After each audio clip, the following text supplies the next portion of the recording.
everything that I've done in my first week solo. So stay tuned.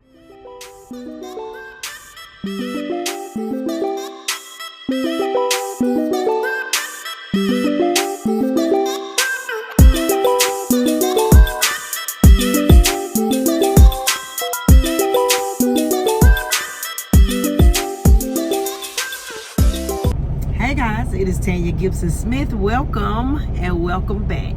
If you are new here, you already know what to do. Hit that subscribe button, share this video, like this video, and comment down below. I'm very active below, so yeah, talk to me.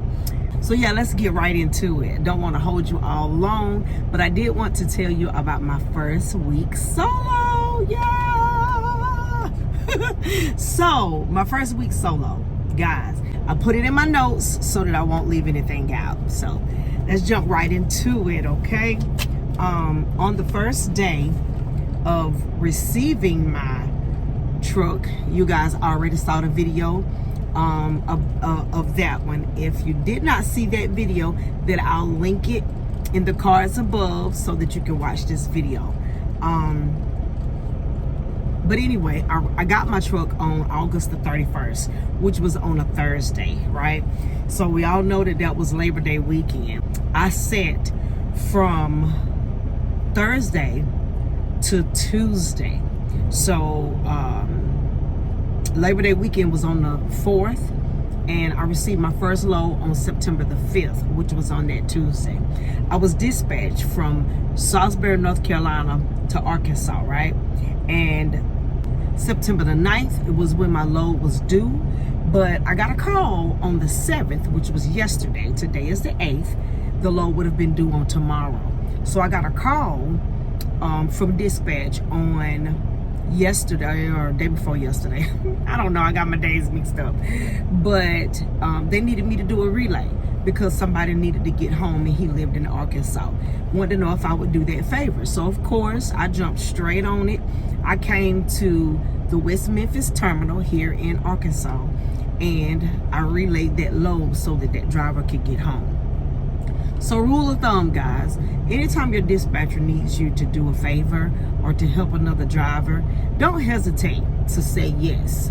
You know, and of course you want details and want to make sure that it's a good fit for you. They teach us at CFI that we are the captain of our own ship.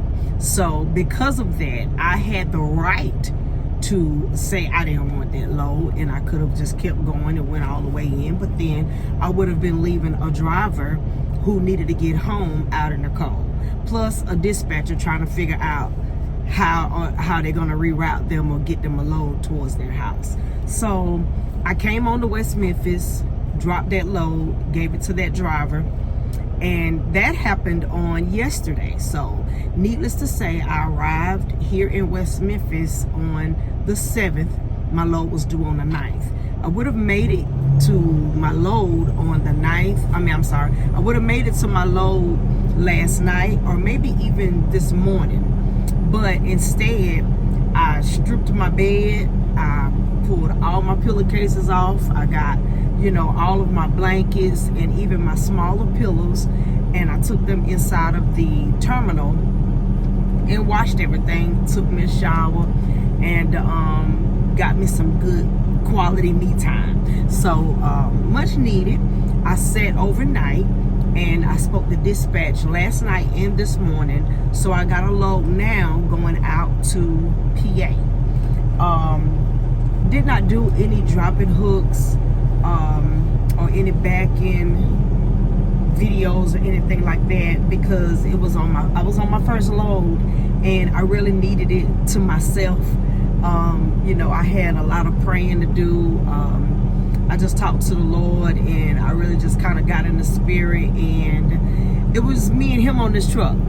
So I did not get to video anything. I didn't get to document any footage, but considering I do have another relay coming in that I'm taking to PA, then I should be able to go ahead and get you guys some footage on a dropping hook, maybe on the way to PA and then dropping it off. So That driver, I'm waiting on him to come in. He's coming from Texas, and I think he was about 500 miles away, and that was early this morning, like 6 o'clock this morning. So he'll probably be in around 7 or 8 o'clock tonight.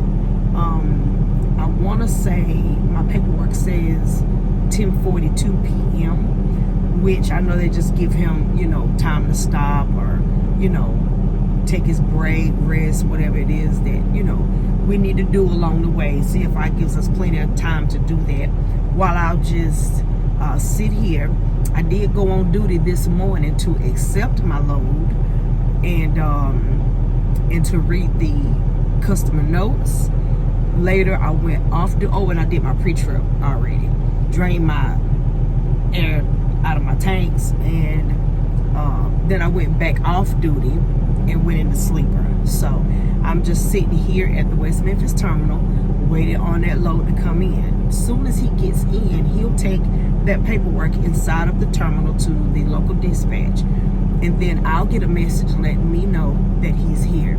Which, now that I've gotten up and opened my curtains, and I'm sorry to keep looking away, but it's a distraction when the trucks are pulling in. I'm always looking to see, is this the truck I'm looking for? Is this the trailer I'm waiting on? Is this my load coming in? And so yeah, I've got a bad habit of checking when the trucks are pulling in. So my apologies for looking around. But the next thing, I did go ahead and get my fuel.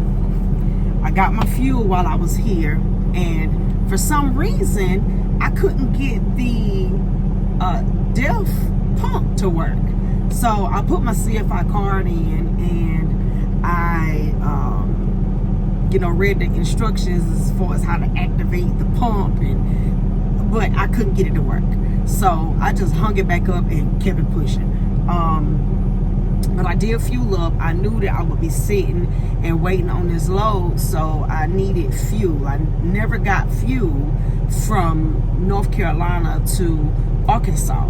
Didn't stop and get fuel not one time, because for one, it wasn't in my fuel route, and for two, I started out on the full tank. So I made it all the way here, and I still really didn't need fuel, but I knew that my truck would be running just like it is now, so that I could, you know, get air and run my microwave and watch TV and things of that nature. From the time that I left Salisbury, North Carolina, to the time that I made it here in West Memphis, Arkansas, I shut down twice. So the first time I shut down at a rest area, and the second time was at a rest area. I just think that a rest area would probably be better for me. I'm used to shutting down at Lowe's. I'm used to being able to go inside, shop, go to the bathroom, take showers, and back out and, you know, sleep on the truck. Although I found that taking my break at Lowe's and taking a shower at Lowe's was probably easier for me. So in midday, I take my 30-minute break at Lowe's. I grab me a shower, and I'm back on the road again. Of course, I try to have my drop and hook done before my break, before my shower. If I know that I'm going to do another drop and hook that night, or if I'm gonna be breaking a sweat for any reason, then I'll wait and take my shower after that. But I knew that I wasn't gonna do a drop and hook again, so I went on and took my shower, and then I drove a little while, and I shut down at a rest area. So I slept at 2 different rest areas so far, and then when I arrived here, I did my drop and hook, and I took a shower. So I'm trying to find my rhythm, considering we only have 14 hours in a work day and 11 hours to drive. It's pretty much easy to come up with your own rhythm, your own way of doing things, and that's what I like. So yeah, I slept at the rest area, and you know, I really enjoyed being able to just pull in you know, close my curtains and go to sleep and wake up and keep pushing. I think I pretty much told you guys everything. Yeah, so this concludes this part of my first week.